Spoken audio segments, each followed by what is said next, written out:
हरि ओम।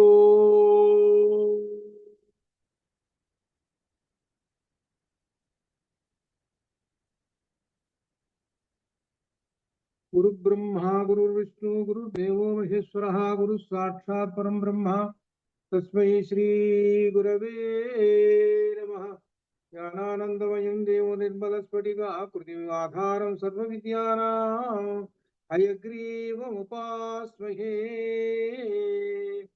वरदिंद विकासमन्दहासास्वरदिन्दिः वरलोचनाभिरामाम् अरविंद समान सुंदरास्याम् अरविंदासन सुंदरी उपासे शारदा शारदाम्भोज वदना वदनाम्बुजे सर्वदा सर्वदा अस्माकं सन्निधिं सन्निधिं क्रियात्।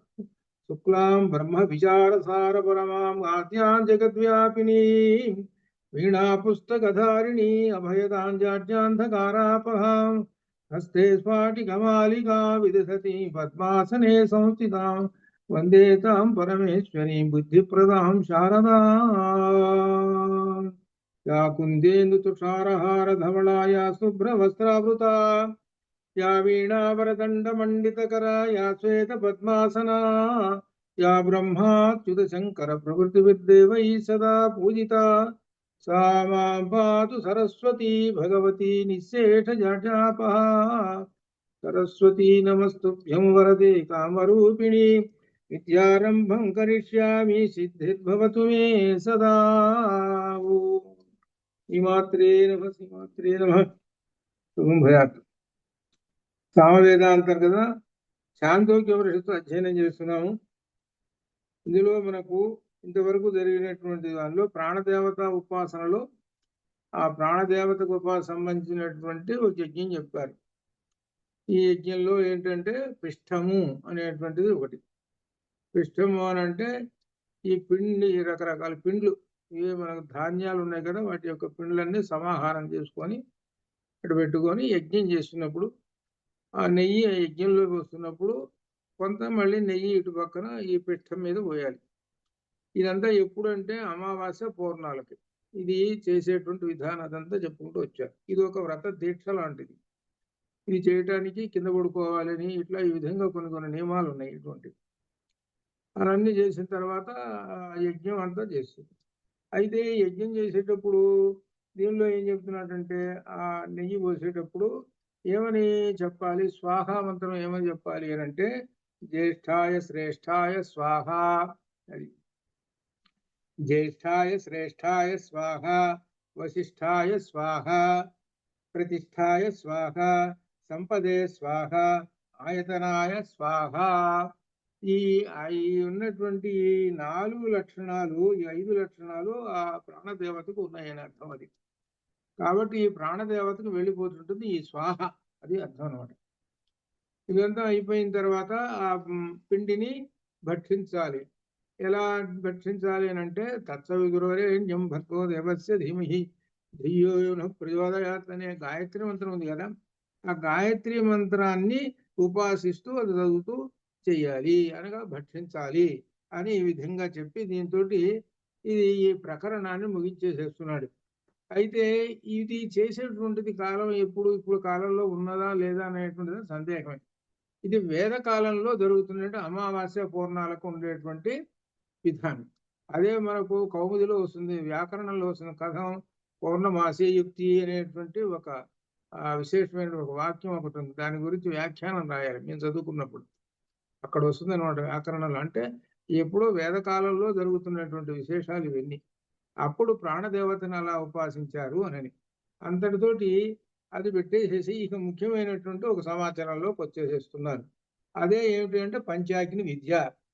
అది ఈ పంచాగ్ని విద్య చాలా ముఖ్యమైనటువంటిది. ఇది ఈ పంచ అగ్నులు, 5 అగ్నులు ఏమిటి ఈ విద్య అనేటువంటిది. ఇప్పుడు ముందుగా ఒక విశేషం ఇంట్రడక్షన్, ప్రతిదానికి ఒక ఇంట్రడక్షన్ అనేటువంటిది ఒకటి పెడుతుంటారు. అది ఎక్కడికి దారి తీస్తుందంటే ఈ విద్యకు దారి తీస్తుంది అనమాట. అది ఈ పంచాగ్ని విద్య. ఏం చెబుతున్నారంటే దీనిలో సారాంశం ఏమిటంటే ఈ సృష్టిలో అన్ని పుడుతూనే ఉన్నాయండి. గడ్డి పరక దగ్గర నుంచి ఓ మహా గొప్పవన్నీ కూడా పుడుతూనే ఉన్నాయి. అలానే జీవులు ఉన్నాయి చూసా, అల్పజీవులు, అధిక జీవులు, ఓ చాలా గొప్ప గొప్పవన్నీ రకరకాలన్నీ పుడుతూనే ఉన్నాయి. అనేక జన్మలు కూడా తీసుకుంటున్నాయి. అయితే మోక్షమును కోరు వారులకు వైరాగ్యం కలుగుట కొరకై ఆ గతులను వర్జింపవలెను. అది వీళ్ళు పుడుతూనే ఉన్నారు అనగా జనన మరణ చక్రంలో వీళ్ళందరూ తిరుగుతూనే ఉన్నారు. కానీ ఎవరు కూడా మోక్షం వైపు వెళ్ళట్లేదు. ఏ జీవి కూడా మోక్షం వైపు వెళ్ళటం లేదు. మోక్షం కొరకు అనేటువంటిది అసలు పక్కన పెట్టేశారు, మోక్షం కొరకు అని. అందుకని గీతలో కూడా 8వ అధ్యాయంలో 23వ శ్లోకం నుంచి గీతలో 23 నుంచి 27 దాకా చెప్పాడు. గీతలో ఏమిటంటే అవి 23 నుంచి ఎత్ర కాలే త్వనావృత్తిం ఆవృత్తిం చైవ యోగినః ప్రయాత యాంతి తం కాలం వక్ష్యామి భరతర్షభ అని చెప్పి, అగ్నిర్జ్యోతిరః శుక్లః షణ్మాసా ఉత్తరాయణం అని తత్ర ప్రయాత గచ్చంతి బ్రహ్మ విదో జనాః అని ఈ విధంగా మార్గాలు 2 మార్గాలు చెబుతున్నారు. అగ్ని మార్గం అని, ధూమ మార్గాలని కూడా చెబుతున్నారు. దీనిలో ఏమిటి అనమాట, ఈ వెళ్ళేటువంటి జీవులందరూ కూడా 2 రకాలైనటువంటి దారుల్లో వెళుతున్నారు అని ఈ విధంగా చెబుతున్నారు. అట్లా మనకు 27 దాకా దీనిలో చెబుతున్నటువంటి ఈ జీవులు వెళ్ళటం రావటం ఇదంతా కూడా ఎటు వెళితే వస్తారు, ఎటు వెళ్ళినా పిత్రాయణ మన దీనిలో కూడా ఎటువైనా వస్తాడు వీడు. అంటే ఒక్క మోక్షానికి వెళితే మాత్రం తెలియరాడు అనగా దానికేం చెబుతా, ధూమరాత్రి తథా కృష్ణ షణ్మాస దక్షిణాయనం అని చెప్పాడు. అలానే ఉత్తరాయణం కూడా అగ్నిజ్యోతి రహస్య షణ్మాస ఉత్తరాయణం చెప్పాడు. వీటి అర్థాలు ఏమిటంటే, మనం ప్రస్తుత కాలంలో దక్షిణాయనం వస్తుంటుంది, ఈ దక్షిణాయనం వస్తున్న 6 నెలలు అనుకుంటారు. అలానే ఉత్తరాయణం వస్తున్న 6 నెలలు అనుకుంటారు. కానీ వాస్తవానికి అవి కాదు ఇవి ఇక్కడ. ఎందుకంటే దక్షిణాయనంలో పోయిన వాళ్ళు చాలా మంది ఉన్నారు మహానుభావులు అట్లా అనుకుంటే. ఉత్తరాయణంలో పోయినటువంటి వాళ్ళు చండాల వాళ్ళు చాలా మంది ఉన్నారు, దుర్మార్గులు. ఇది అసలు వాటి అర్థాలు అసలు అవి కాదు ఇక్కడ. తర్వాత వ్యాఖ్యాన గ్రంథాల్లో కూడా ఉంది. అందుకని ఇక్కడ దీని గురించి మళ్ళీ మనకు విశేషమైన వ్యాఖ్యానం వస్తుంది ఇంకా పంచాగ్ని విద్యలో. ఈ పంచాగ్ని విద్యలో ఇలా ఈ విధంగా మోక్షం కోరటం అనేటువంటిది ఉన్నది. కావాలనుకున్న వాడు ఏం పొందాలంటే వైరాగ్యం పొందితేనే కానీ మోక్షానికి పోడండి. అది మొదటి మెట్టు అని అర్థం. వైరాగ్యం ఉంటే మోక్షానికి పోతాడు. వైరాగ్యం అంటే సమస్తమైనటువంటి వాటినన్నిటినీ వదిలేసేయాలి. తనకు అనుబంధంగా ఉన్నటువంటి ఏవైతే ఉన్నాయో అవన్నీ వదిలేసేయి అని చెప్పేశాడు. అవి వదిలేయటం అంత తేలికైనటువంటిగా అది కానీ కష్టం. అందుకని ఏంటంటే వీడు ఎప్పుడు చూసినా అనుబంధాలతోటే ఉంటుంటాడు, పోతాడు మళ్ళీ వస్తుంటాడు, పోతుంటాడు వస్తుంటాడు, కర్మఫలాలు అనుభవిస్తూనే ఉంటుంటాడు, మళ్ళీ తెచ్చుకుంటాడు, మళ్ళీ అనుభవిస్తూనే ఉంటుంటాడు. ఇదే వీడి పని. అంతేగాని మోక్షానికి మాత్రం పోవటం లేదు. మోక్షానికి పోవాలంటే ఏమిటి, వైరాగ్యం అనేటువంటిది ఉండాలి. వైరాగ్యం ఉంటే పోతుంది, అప్పుడు మోక్షానికి పోతాడు. ఇది అర్థం. అయితే దీన్ని మనకు ఇంట్రడక్షన్ గా మొట్టమొదటి హెడ్డింగ్ లైన్ గా చెప్పేసేసి ఇక కథ మొదలు పెడుతున్నాడు. ఎక్కడి నుంచి తీసుకొస్తున్నాడో చూసుకోండి. ప్రారంభం ఇక్కడ శ్వేతకేతువు అనేటువంటి మాట ఉన్నది. ఒక ఆయన, ఒక కురవాడు ఇక్కడ మనకి రాబోయేటప్పుడు కూడా తత్వవశిలో కూడా వస్తాడు. ఈ శ్వేతకేతువు ఈయన అరుణి అనేటువంటి మహర్షి యొక్క కుమారుడు. ఈ శ్వేతకేతువు అరుణి పుత్రుడు శ్వేతకేతువు. వీళ్ళ దేశం ఎక్కడుందంటే పంచాల దేశము. ఇది పంచాల దేశం అని అంటే ఇప్పుడున్న పంజాబ్, అదే అనమాట. ఇప్పుడున్న పంజాబ్ అంటే అర్థం ఏంటంటే అప్పుడు వేదకాలంలో పాకిస్తాన్ అంతా కలిసి ఉంటుంది. ఇప్పుడున్న పాకిస్తాన్ మొత్తం అది. ఇప్పుడున్న పంజాబ్ పాకిస్తాన్ అంతా కలిస్తే అది పాంచాల దేశం అవుతుంది. అప్పుడు అది భారతదేశానికి గుండెకాయ లాంటిది అప్పుడు ఆ కాలంలో. అది అందుట్లో 5 నదులు ప్రవహించినటువంటి ప్రత్యేకమైన విశేషమైనటువంటిది అది. అక్కడే సరస్వతి ఆ తీగ దొరికేటువంటి ప్లేస్ అనమాట. అది అంత గొప్పది అనమాట పాంచాల దేశం, అదేనమాట. అయితే ఇక్కడ ఏం చెబుతున్నాడంటే అరుణి పుత్రుడు శ్వేతకేతు, అదే విషయం చెబుతున్నాడు. శ్వేతకేతు అరుణేయ పాంచాలానాం సమితి మేయాయం తం ప్రవాహణో జైవలిః ఉవాచ కుమారాం త్వా ఆశిష్యత్పితేతి అనుహి భగవ ఇతి. ఈ శ్వేతకేతు అనేటువంటి ఆయన పాంచాల దేశపు రాజసభకు వెళ్ళాడు. ఆ రాజుగారు ఎవరు పేరు కూడా వస్తున్నది ఇప్పుడు, ప్రవాహనుడు ఆయన రాజుగారి పేరు. ఆయన తండ్రి పేరు జీవలుడు. మనకు ఒక విశేషం దీనిలో కనబడుతుంటుంది ఎక్కువగా ఈ ఉపనిషత్తుల్లో. ఎవరినైతే చెబుతున్నాడో వాళ్ళ తండ్రి పేరు చెబుతాడు, వాళ్ళ గోత్రం పేరు చెబుతాడు. ఇది మనకు వేదకాలంలో ఉన్నటువంటి ఈ సామాన్య లక్షణం. ప్రతి మనిషికి తండ్రి పేరు చెప్పాలి, గోత్రం పేరు చెప్పాలి, ఎట్లా అనమాట అది. అలా అనమాట. రాజుగారి పేరు ప్రవాహనుడు. ఈ కురవాడి పేరేంటి శ్వేతకేతువు. ఈ శ్వేతకేతువు తండ్రి పేరు అరుణి. సరే, ఈయన రాజసభకు వెళ్ళాడు. వెళ్ళిన తర్వాత ఆ కుమార, నీకు తండ్రి విద్యాబుద్ధులు చెప్పారా అని రాజుగారు శ్వేతకేతువుని అడిగాడు. తండ్రి మీకు విద్య నేర్పాడా? విద్య అంటే అర్థం ఏంటంటే ఆ కాలంలో వేదాలు, వేదాంగాలు, వ్యాకరణాలు, అంటే వేదాంగాల్లో ఉన్న వ్యాకరణాలు, ఇట్లా మొత్తం వీటిని విద్య అనేటువంటి అంటుంటారు. కాబట్టి వీటిని నేర్పారా అని అన్నారు. అనేటప్పటికీ ఆయన రాజుగారిని పూజనీయ, ఏ మహారాజా మా తండ్రి అన్ని నేర్పేశాడండి అని చెప్పేశాడు. తండ్రి మాకు చెప్పాడండి అని అన్నాడు. విద్యలన్నీ చెప్పేసాడు మా తండ్రి అని సమాధానం చెప్పాడు. ఆ సమాధానం చెప్పిన తర్వాత ఆ రాజుగారు, నీకు తండ్రి గారు విద్యాబుద్ధులు నేర్పారు? సరేనండి నేర్పారు. సరే, అయితే మాత్రం ఇప్పటి నుంచి ఇక 5 ప్రశ్నలు వస్తున్నాయి. రాజుగారు 5 ప్రశ్నలు వేస్తున్నాడు. 5 ప్రశ్నలు వేస్తుంటే 5 ప్రశ్నలకి సమాధానం అన్నింటికి కూడా ప్రతిదానికి సమాధానం నాకు తెలియదు, నాకు తెలియదు. ఈ ప్రశ్నలకు సమాధానం నాకు తెలియదు అంటున్నాడు. మరి విద్యాబుద్ధులు నేర్పారు కదయ్యా, మరి నాకు తెలియదు, నాకు తెలియదు. ఇక్కడి నుంచి వస్తున్నది అనమాట ఇది. ఏం చెబుతున్నాడంటే దీనిలో ఇక మొట్టమొదటి ప్రశ్న వేస్తున్నాడు రాజుగారు. ప్రశ్న వేసిన ప్రవాహనుడు ప్రశ్న వేస్తున్నాడు. ఈ లోకము నుండి జీవులు పైకి ఎక్కడికి వెళ్ళెదరో నీకు తెలుసా? ఈ శరీరంలో నుంచి జీవుడు బయటకు వచ్చాడు. వచ్చినటువంటి వాడు ఎక్కడికి పోతున్నాడు నీకు తెలుసా అంటే సమాధానం, మహారాజా నాకు తెలియదు. ఇది శ్వేతకేతు యొక్క సమాధానం, నాకు తెలియదండి అన్నాడు. సరే, ఒకటి ప్రశ్న అయిపోయింది. ఇక రెండో ప్రశ్నకు వస్తున్నాడు రాజుగారు. ఏమిటంటే, ఏ విధముగా తిరిగి వచ్చేదరో నీకు తెలియనా? కొని తిరిగి వస్తున్నారయ్యా, ఎలా వస్తున్నారో తెలుసా నీకు? అది కూడా మహారాజా అది నాకు తెలియదండి అన్నాడు. సరే, మూడో ప్రశ్న వేస్తున్నాడు. దేవయాన పితృయానములనే 2 మార్గములు ఉన్నాయి. అదే మన గీతలో వచ్చినాయి. దేవయాన పితృయాన మార్గాలనే 2 ఉన్నాయి. ఆ 2 మార్గములు ఒక చోట విడిపోతాయి. ఒక స్థానం ఉన్నది. ఏంటంటే మనం వెళుతుంటుంటే కారులో ఒక సెంటర్ వచ్చేసింది, ఈ రైట్ పోతే ఇటు పోతుంది, లెఫ్ట్ పోతే ఇటు పోతుంది అనేటువంటిది ఈ నాలెడ్జ్ మనకు తెలుసు. కాబట్టి ఎటు వెళ్ళాలన్నట్టు రైట్ లెఫ్ట్ వెళ్ళిపోతాం. అలానే ఆ స్థానం సెంటర్ అడిగాడు. అది అనమాట. ఆ స్థానం విడిపోయే స్థానం ఏది, ఎక్కడైతే ఒక చోట ఉన్నది, అటు పితృయానము ఇటు దేవయానం వెళ్ళేటువంటి స్థానం ఉన్నది, అది నీకు తెలుసా అంటే తెలియదు. దానికి తెలియ. ఇప్పుడు 3 ప్రశ్నలు అయిపోయింది. ఇక 4వ ప్రశ్నకు వస్తున్నాడు. ఇంకా సరే, 4వ ప్రశ్న, ఇంకా ఈ పితృలోకం ఎందుకు విడిపోవటం లేదో నీకు తెలియనా? పితృలోకం ఎందుకు విడిపోవటం లేదు అదేమన్నా తెలుసునా అంటే తెలియదు, అన్నిటికీ తెలియదు. సరే, 4 అయిపోయింది. 5. 5వ ఆహుతి యందు జలములు పురుషుడనే పేరును ఏ విధముగా పొందునో నీకు తెలియనా? ఇక్కడుంది ఉన్నది 5వ ప్రశ్న. ఏమిటి 5వ ఆహుతి?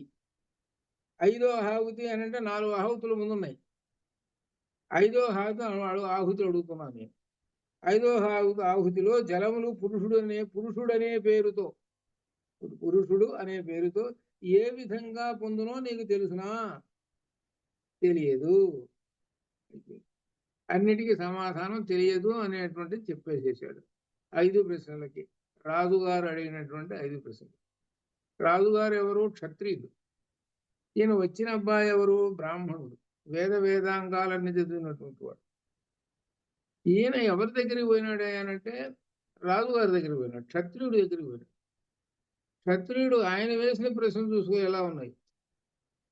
ఇక్కడ వేదకాలం గురించి, సంఘ పరిస్థితుల గురించి జాగ్రత్తగా అర్థం చేసుకోవచ్చు దీనిలో. క్షత్రియులు ఆ కాలంలో కొంతమంది బ్రాహ్మణుల కన్నా ఎక్కువ జ్ఞాన సంపదతో ఉన్నటువంటి సందర్భాలు ఉన్నాయి. వాళ్ళ దగ్గర నుంచి కొన్ని విద్యలు బ్రాహ్మణులకు సంక్రమించి అక్కడి నుంచి లోకానికి వచ్చాయి. సహజంగా ఎట్లా ఉంటుందంటే బ్రాహ్మణుడు అంటే ఋషి దగ్గర నుంచే అన్ని విద్యలు వస్తుంటాయి, అది సహజం. కానీ కొన్ని విద్యలు మాత్రం క్షత్రియుడి దగ్గర నుంచి వచ్చాయి, ఆ విషయం కూడా వస్తుంది అనమాట. అదనమాట. అది చెబుతూ ఇంకా సరే తెలియదు అన్నావు. సరే, అయితే ఇక్కడ చెబుతున్న 5వ ఆహుతి హోమము చేయబడగా ఆహుతికి సాధనములై ఆహుతి చే అపూర్వ రూపమును పొందించబడిన జలములు హోమము చేయబడుచుండగా క్రమముగా 6వ ఆహుతి రూపమును పొందినవై పురుషుడని పేరును పొందును. ఆ క్రమం నీకు తెలియనా అని చెబుతున్నాడు. అంటే నాకేం తెలియదండి అని అన్నాడు. నాకు ఇవన్నీ ఏమీ తెలీదు. అయితే తెలీదు అని అన్నావు. మీ తండ్రి అన్నీ చెప్పాడా అని నన్ను అడిగాను. అడిగితే మా తండ్రి అన్నీ చెప్పాడు అని అన్నావు. కాబట్టి ఆయన చెప్పలేదు అని ఇప్పుడు తేలిపోయింది అని శ్వేతకేతు తండ్రి ఉన్న చోటుకు వచ్చేసాడు, వెనక్కి వచ్చేసేసాడు. రాజుగారు ఈ ప్రశ్నలు వేసేటప్పటికి తెలియదు అన్నాడు. మరి తండ్రి చెప్పాడు కదా అన్నాను. అనేటప్పటికి వెనక్కి వచ్చేసేసాడు తండ్రి. ఆ తండ్రికి ఈ ప్రశ్నలు చెప్పేశాడు. ఈ ప్రశ్నలు వేసాడు, నేను సమాధానం తెలియలేదు అని చెప్పేశాడు. ఈ వెనక్కి వచ్చేసాడు. వెనక్కి వచ్చేసేటప్పుడు అప్పుడు తండ్రిని ఉద్దేశించి అంటాడు శ్వేతకేతువు, పూజనీయులకు తమకు నాకు శిక్షణ ఇవ్వకుండా నీకు శిక్షణ ఇచ్చానని చెప్పావేమిటయ్యా నువ్వు తండ్రి గారు అని అంటున్నాడు. నాకు అసలు విద్యా శిక్షణ ఇవ్వలేదు, అసలు శిక్షణ ఇవ్వకుండా ఇచ్చానని చెబుతున్నావు. నేను అక్కడికి పోయి ఏం పడ్డాను? అరుణి పుత్రుడు శ్వేతకేతు వచ్చాడు, ఓ పెద్ద గొప్ప అనుకున్నారు.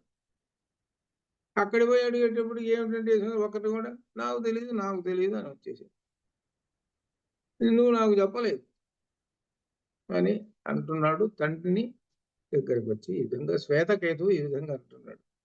ఈ శ్వేతకేతు అనేటప్పటికీ ఇకప్పుడు ఇక అంటున్నాడు తర్వాత వంచమా రాజన్య బంధు, పంచ రాజన్య బంధువు, పాంచాల దేశమైన రాజన్య బంధువు అనే ఒక మాటను ప్రయోగించాడు ఇక్కడ.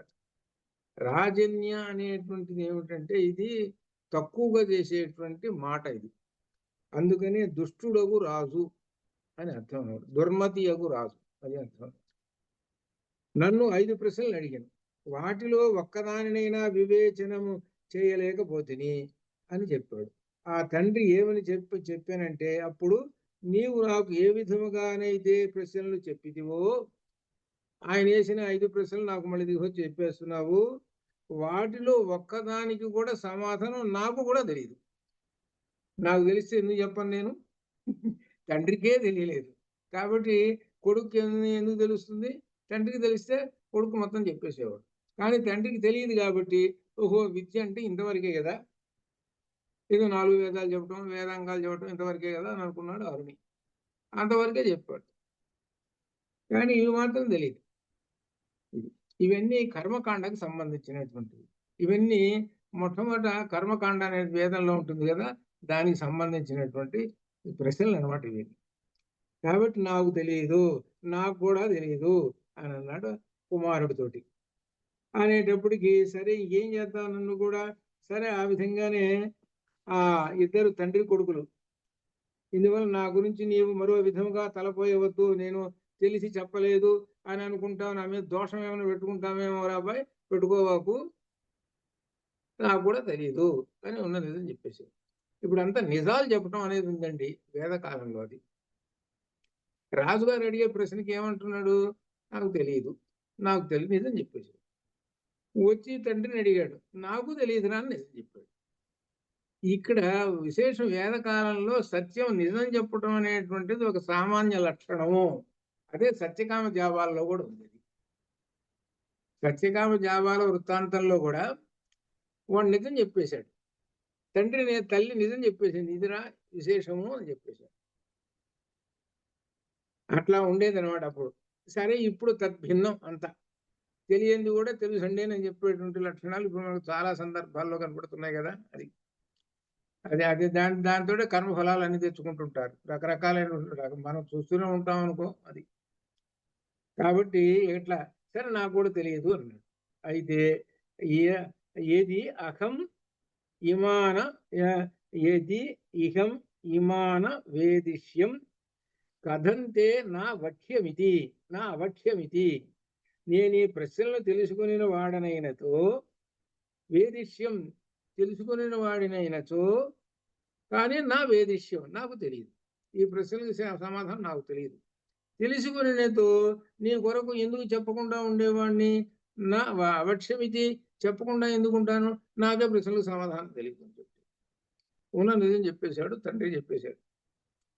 చెప్పిన తర్వాత ఆ తర్వాత ఇంక వీళ్ళిద్దరు సహ గౌతమో రాజ్ఞో అర్థమేయాయ తస్మై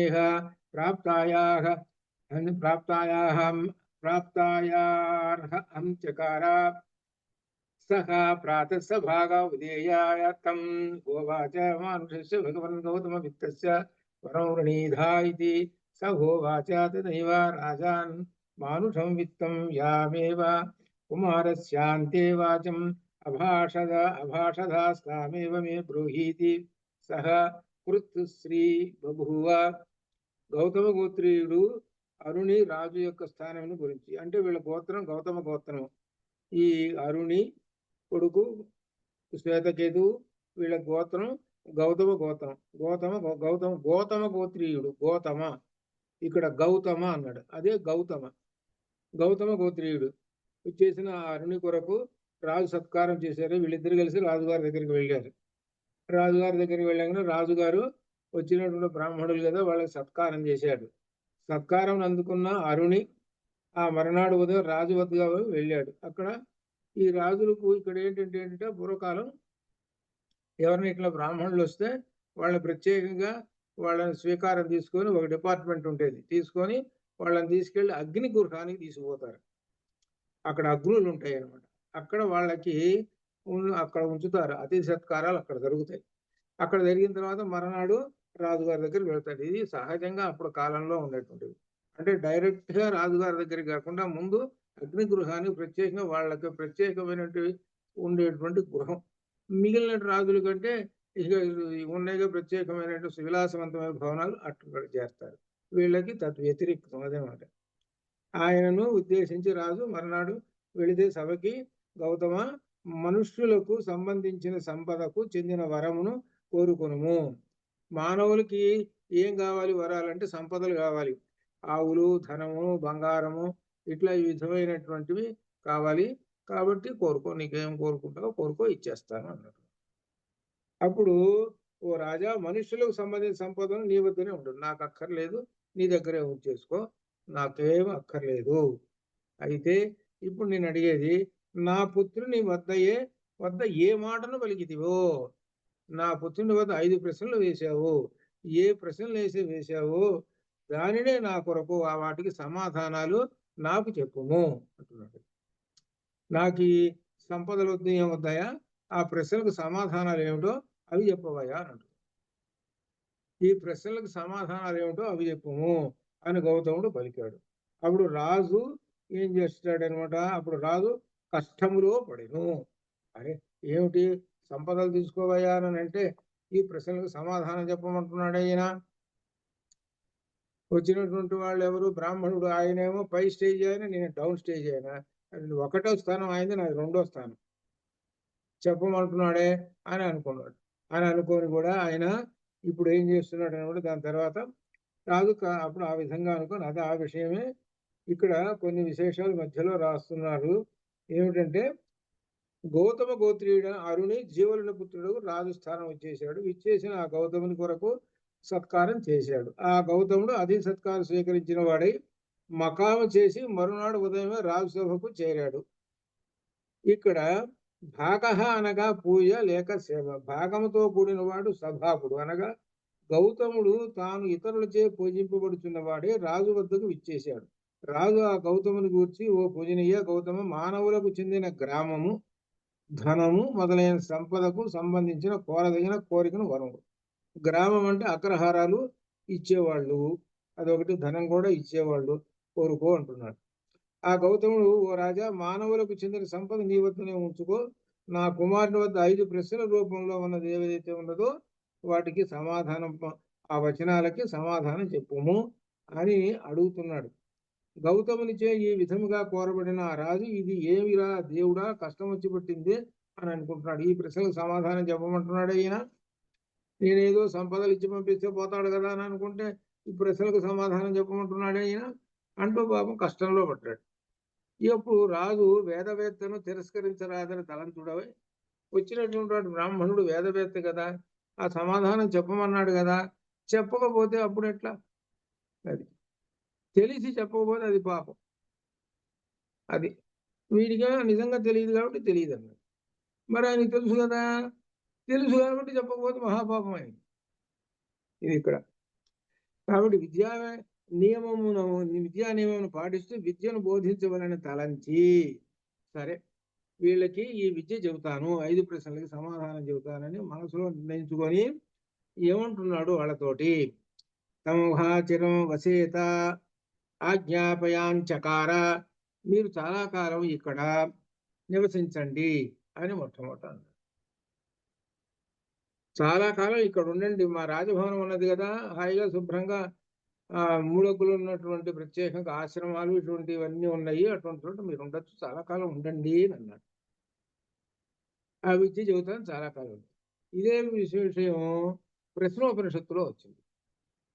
ప్రశ్నోపనిషత్తులో 6 విద్యార్థులు వచ్చి పిప్పలాద మహర్షిని, మాకు ఆత్మతత్వం చెప్పండి అన్నాడు. చెప్పమంటే అప్పుడు ఆయన అన్నాడు, సంవత్సరం పాటు ఇక్కడే ఉండి తపస్సు చేయండి అని అన్నాడు. వాళ్ళు సంవత్సరం పాటు అక్కడే ఉండి ఆశ్రమంలోనే తపస్సు చేశారు. ఎందుకు చేయమన్నాడనంటే, వీళ్ళు అప్పటిదాకా ఈ ప్రపంచంలో తిరిగి వచ్చారు, ఈ ప్రపంచంలో ఉండే సర్వ విషయాలన్నీ కూడా పోవాలి, ఈ ఆత్మతత్వం అనేటువంటిదన్నీ లోపలికి చేర్చుకోవాలంటే. అంటే అర్థం ఏమిటనమాట, ఇప్పుడు వచ్చి కూర్చొని నాకు ఆత్మతత్వం చెప్పండి అని అంటే వాడికి బుర్రకెక్కదు. ఇప్పుడు దాకా ఏంటి, వాడు సాయంకాలం దాకా శుభ్రంగా ఈ ప్రపంచంలో అంతా మొత్తం ఈ జాగ్రత్త అవస్థలో మంచి చెడు రకరకాలతోటి ఈ 5 ఇంద్రియాలు పనిచేసినాయి. ఈ 5 ఇంద్రియాలు పనిచేసిందని ఒకసారి వచ్చి అక్కడ పెట్టమంటే నిలకడగా ఉంటాయా? కాబట్టి 5 ఇంద్రియాలచే తపస్సు చేయాలి. అనగా ఆయనకి తపశ్శక్తి వలన ఏమవుతుందంటే మనసు నిలకడ అవుతుంది, అప్పుడు చెప్తే అర్థమవుతుంది. అది వేదం యొక్క లక్షణం, అది అట్లా అనమాట.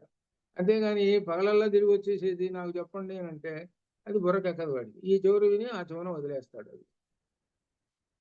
అది అనమాట. అందుకని అట్లా ఆ విధంగా అక్కడ ప్రశ్నోపనిషత్తులు. అట్లనే రాజుగారు ఏమంటున్నాడంటే, మీరు ఇక్కడ మా రాజ్యసభలోనే, ఇక్కడ మా రాజు యొక్క ఉన్నాయి కదా అగ్ని గృహాలు, అక్కడ ఉండండి. ఎంతకాలం ఉండాలి, పేరు చెప్పాలి ఇంతకాలం అని. ఏమంటాడు అంటే, చాలా కాలం ఉండండి అని అన్నాడు. అంటే రాజు ముందుగా ఉపదేశం నిరాకరించాడు, అయినా కానీ చెబుతానన్నాడు, చాలా కాలం ఇక్కడ ఉండండి అని ఆజ్ఞాపించాడు. ఆ రెండింటి ఏ నిమిత్తం కలదో ఆ నిమిత్తమును దాని గల హేతువుని చెప్పుడు ద్వారా వేదవేత్త గౌతముని ప్రసన్నుడిగా చేసుకుంటున్నాడు. అయితే వచ్చినటువంటి వేదవేత్త గౌతముడు ఉన్నాడే, ఆయన్ని ప్రసన్నునిగా చేసుకుంటున్నాడు. ప్రసన్నుడు అని అంటే ఆయన యొక్క అనుగ్రహం. వచ్చినటువంటి వేదవేత్త ఎవరున్నాడంటే గౌతమ గోత్రీయుడు. ఇక్కడ ఒక విశేషం, అందుకనే గోత్రం చెబుతారు. గౌతమ గోత్రీయుడు అంటే, గౌతముడు అనేటువంటి ఆయన అందరికన్నా సప్త ఋషుల్లో ఒకడు, చాలా గొప్పవాడు గౌతముడు. ఆ గౌతమ వంశంలో ఉన్నటువంటి వాడు అనమాట అరుణి. అందుకన ఆ అరుణిని నేను ప్రసన్నం చేసుకోవాలి, ఆయన యొక్క కరుణ ఆ విధంగా అనుగ్రహం ఉండాలి అనే ఉద్దేశంతో ఇక్కడే ఉండండి అయ్యా కొంతకాలం అని అంటున్నాడు. అక్కడ ఉండండి అని అంటున్నాడు ఆయన. సరే చెప్తానులే, అక్కడ ఉండండి అన్నాడు. అంటే ఏమిటనమాట, తన యొక్క రాజసభలో అంటే రాజ్యంలో, తన యొక్క ఆ పురంలో ఉండే చోట బ్రహ్మవేత్త అయినటువంటి గౌతమ గోత్రుడైనటువంటి అరుణి ఉన్నాడు అని అంటే ఆయనకి మహా సంతోషం, చాలా గొప్ప, అది అర్థం. అందుకని ఉండమన్నాడు. సరే అయితే గౌతమ, నీవు నాతో చూడండి ఏ విధంగా సంబోధిస్తున్నాడో. అరుణి అని సంబోధించటం లేదు, గౌతమ అనే సంబోధిస్తున్నాడు రాజుగారు. అందుకనే ప్రాచీన కాలంలో గోత్రంతో చెప్తుంటారు, వాళ్ళని గోత్రంతో చెబుతుంటారు. ఆ గోత్రంతో పిలుస్తుంటారు. గౌతమ, నీవు నాతో ఏ విధంగా చెప్పి ఉంటివో ఆ ఏ విధముగానైతే ఈ విద్య ఇదివరలో నీకంటే పూర్వం బ్రాహ్మణులను పొంది ఉండలేదు. బ్రాహ్మణులు ఎవరు కూడా ఈ విద్య మాత్రం 5 ప్రశ్నలకి సమాధానం వాళ్ళకు కూడా నిజంగా వాళ్ళకు కూడా తెలియదు అని చెప్పేశాడు. కామన్ గా తెలియదు అది చెప్పేశాడు. మీరు వేదాంగాలు సర్వశాస్త్రాలు అన్ని చదువుకున్నటువంటి వాళ్ళు మీరందరూ గొప్పవాళ్ళు, వేదవేత్తలు. కానీ ఈ 5 ప్రశ్నలకు సమాధానం వాళ్ళకి తెలియదు. అది మా దగ్గరే ఉంది ఆ విద్య, అది అని చెబుతున్నాడు. ఆ విద్య క్షత్రియులమైనటువంటి మేము ఉన్నామే, మా దగ్గరే ఉంది కాబట్టి మీకు తెలియదు, అంతే, ఏం లేదు. అందువలన లోకములన్నింటిలో ఎందును క్షత్రియ జాతి యొక్క శిష్య ఉపదేశమే ఉండేది. లోకములన్ని చోట ఈ 5 ప్రశ్నలకు సమాధానము క్షత్రియులు మాత్రమే చెబుతారు, వాళ్ళకే తెలుసు ఈ విద్య అంటున్నాడు.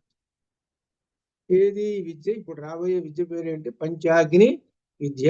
అదే పంచాగ్ని విద్య వస్తుంది, అది వాళ్ళకే తెలుసు అని ఆయనకి ఈ విధంగా చెబుతాడు. ఇంకా ఆ విశేషాన్ని ఇక్కడ రాస్తున్నాడు.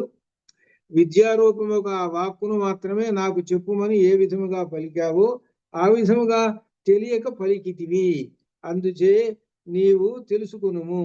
ఆ విషయమునందు చెప్పవలసినది కలదు. ఈ విద్య నీకంటే ముందు బ్రాహ్మణులను పొంది ఉండలేదు, నీకు తెలియదు కాబట్టి ఆ విద్య చెప్పమన్నావు. ఈ విద్య తెలియదంటే ఏంటంటే సహజంగా బ్రాహ్మణులకు ఎవరికి తెలియదు ఈ పంచాగ్ని విద్య. దానికి గల కారణమును నీకు చెప్తాను, చెప్పవలను. ఇదివరలో బ్రాహ్మణులు ఈ విద్యతో శిష్యులకు శిక్షణనిచ్చి ఉండలేదు, అది అసలు పరంపరగా రాలేదు. అది బ్రాహ్మణులు ఎవరో, గురువులు ఎవరు పంచాగ్ని విద్య వాళ్ళకి శిష్యులకు చెప్పలేదు. శిష్యులకు చెప్పలేదు అని అంటే వాళ్ళకే తెలియదు, అది దాని అర్థం. వాళ్ళకి తెలిసి చెప్పేవాళ్ళు, వాళ్ళు ఎవరు శిష్యులు చెప్పలేదు కాబట్టి పరంపరగా రాలేదు. గురు శిష్య పరంపరగా ఈ విద్య రాలేదు. ఆ విద్య ఎక్కడుంది? మా దగ్గరే ఉంది, ఇప్పుడు బయటకు వస్తున్నది. ఇప్పుడు నువ్వు వచ్చి అడిగావు కాబట్టి ఇప్పుడు బయటకు వస్తున్నది.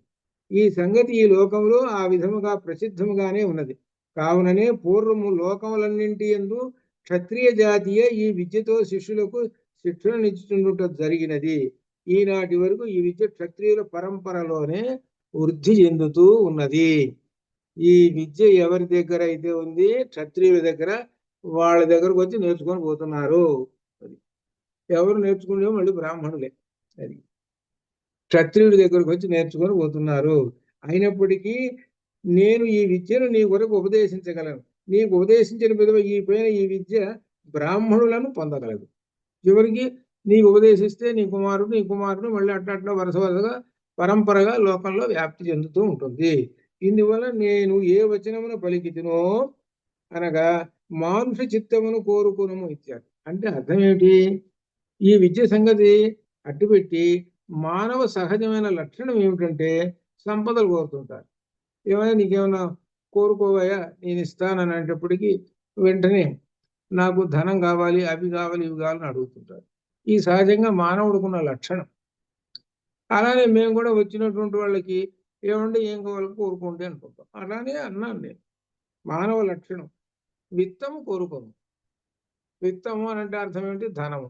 ధనముడు గోధనమా, భూధనమా, ఇట్లా ఈ విధంగా అనమాట. కోరుకో అన్నాను. అందుకని అన్నానండి అన్నాడు. కానీ నీవు ఏ ఉద్దేశంతో వచ్చావు? వాటి కోసం రాలేదు, సంపదల కోసం నా దగ్గర రాలేదు, నువ్వు విద్య కోసం వచ్చావు. ఇప్పుడు విశేషం చూసుకోండి. ప్రస్తుత కాలంలో కలియుగంలో అయితే నిజంగా ఏమైనా అన్నాడు, కోరుకోబోయానండి, ఇవ్వయో 4 కోట్లు అయిపోయింది, తీసుకున్నాడు. మరి వచ్చే విద్య చెప్పబోయానంటే ఆయన రాజుగారు విద్య నేర్చుకుంటావా? సరేనా అని నిజం, నేను రేపు నేర్చుకుంటానండి, విద్య నేర్చుకోవడానికి వచ్చినటువంటి వాడు రాజుగారు నిజంగా ఇప్పుడు ఈ కాలంలో ఉండి అన్నాడే అనుకో, ఇప్పుడు 4 కోట్లు ఏంటి తీసుకొని మూట కట్టుకొని పోతుంటాడు. ఏమైనా విద్య నేర్పుతానంటాను కానీ రేపు నేర్పుతున్నానండి, ఈ మూట తీసుకొని పోతాను ముందు. ఇప్పుడు కాలంలో ఉన్నటువంటి పరిస్థితి అది. వేద కాలానికి ఇప్పుడు కాలానికి ఉన్నటువంటి తేడాది. మరి అరుణ్ ఏమన్నాడు, నాకు అవన్నీ అక్కర్లేదే బాబు, నాకు చదువు కావాలంటున్నాడు. ఇప్పుడు చదువు కావాలనే వాడు ఎవడున్నాడు? అది ఇది ఇప్పుడు ఉన్నటువంటి కాలంలో కలియుగంలో ఉన్నటువంటిది. అది అంత విశేషమైనది అది అనమాట. అందువలన సహజంగా మీకు ధనం ఏం కావాలని అడిగానండి, అంతేనండి. మీరు విద్య కోసం వచ్చారు, అందరు గొప్పవాళ్ళు అని భావంతో చెబుతున్నాడు. దానిని తమరు క్షమించదగను. ఏమంటే క్షమించండి, మీరు విద్య కోసం వచ్చారు, కానీ నేను అందరి మాదిరిగానే మిమ్మల్ని కూడా చూశాను. బ్రాహ్మణులు అందరూ వస్తున్నారంటే నా దగ్గరికి, ఏమన్నా 4 డబ్బులు ఇస్తారేమో, రాజుగారు 4 డబ్బులు ఇవ్వండి, అందుకు 4 డబ్బులు ఇచ్చి పంపిస్తుంటారు. అట్లనే నేను అనుకున్నాను.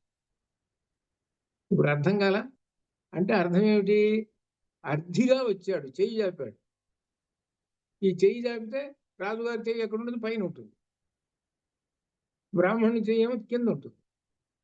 ఇది అర్థం. అట్లా జరుగుతుంది. ఇప్పుడు నేను అందుకు రాలేదు, నేను చదువు కోసం వచ్చాను, ఈ విద్య. కాబట్టి నేను సహజంగా ఉండే ధోరణిలో మీకు ఏ సంపదలు కావాలనో కోరుకోండి అన్నాను, అంతేనండి గౌతమ అని చెప్పి. కాబట్టి కొంచెం నన్ను క్షమించండి, ఏమనుకోకండి అని ఆ రాజు ఆ వేదవేత్తని కొంచెం ఆయన ప్రసన్నం చేసుకున్నాడు అనమాట. ఇట్లా ఈ విధంగా సరే విద్యను ఉపదేశిస్తాను అని మొదలుపెట్టి, ఇక విద్య ఈ చతుర్థ ఖండం నుంచి పంచాగ్ని విద్య ప్రారంభం అవుతూ ఉంటుంది. ఇక్కడి నుంచి ఇదంతా ఇంట్రడక్షన్ అయిపోయింది.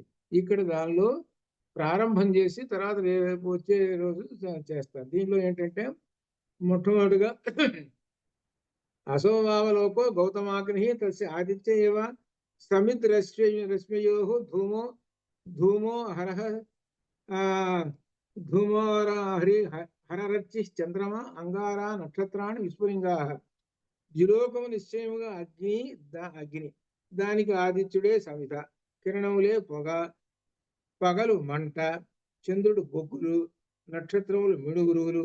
ఏమిటి ఈ విధంగా చెబుతున్నాడు, ఈ పోలికలు ఏమిటి అనేటువంటిది మనకు ఒక ఆశ్చర్యంగా ఉంటుంది. దాని గురించి ఇక్కడ క్రింద రాస్తున్నాడు. ఏమిటంటే అగ్నిహోత్రం. ఈ భూలోకంలో ఎలాగైతే అగ్నిహోత్రమునకు ఆహ్వనీయాగ్ని ఆశ్రయమో, మీకు 3 అగ్నులు చెప్పాను. ఆహ్వనీయాగ్ని, దక్షిణాగ్ని, ఇంకొక అగ్ని ఉన్నది పడమర దిక్కున ఉండేటువంటిది. ఆహ్వనీయము, దక్షిణాగ్ని, ఇంకొకటి ఉండదు అనమాట, అన్వాహారాగ్ని. ఇట్లా అగ్నులు. దీనిలో గార్హపత్యాగ్ని ఉన్నది చూశారు, అది అన్నిటికన్నా గొప్పది. అది ఆ గార్హపత్యాగ్ని అనేటువంటిది ప్రతిరోజు గృహస్థు చేయవలసినటువంటిది గార్హపత్యాగ్ని అనమాట. ఇక్కడ భూలోకంలో ఎలాగైతే అగ్నిహోత్రం ఆహ్వనీయాగ్ని ఆశ్రయము, ఆహ్వనీయము అగ్నిహోత్రము, దక్షిణాగ్ని, ఇదే ఆహ్వనీయం ఉండొచ్చు. అదే విధంగా మరలో చూద్దాం. ఈ ద్యులోకమే అగ్ని. ద్యులోకం అనబడే ఈ అగ్నికి ఆదిత్యుడే సమిధ. ఏలైన సమిధ అంటే మండటానికి ఉపయోగించేటువంటిది ఏదైతే వేస్తామో అలాంటి కట్టెలు ఉంటాయి, నెయ్యి ఉంటాయి, ఇదంతా సమిధలు అంటారు వాటి. సహజంగా సమిధ అంటే దర్భ అని అర్థం.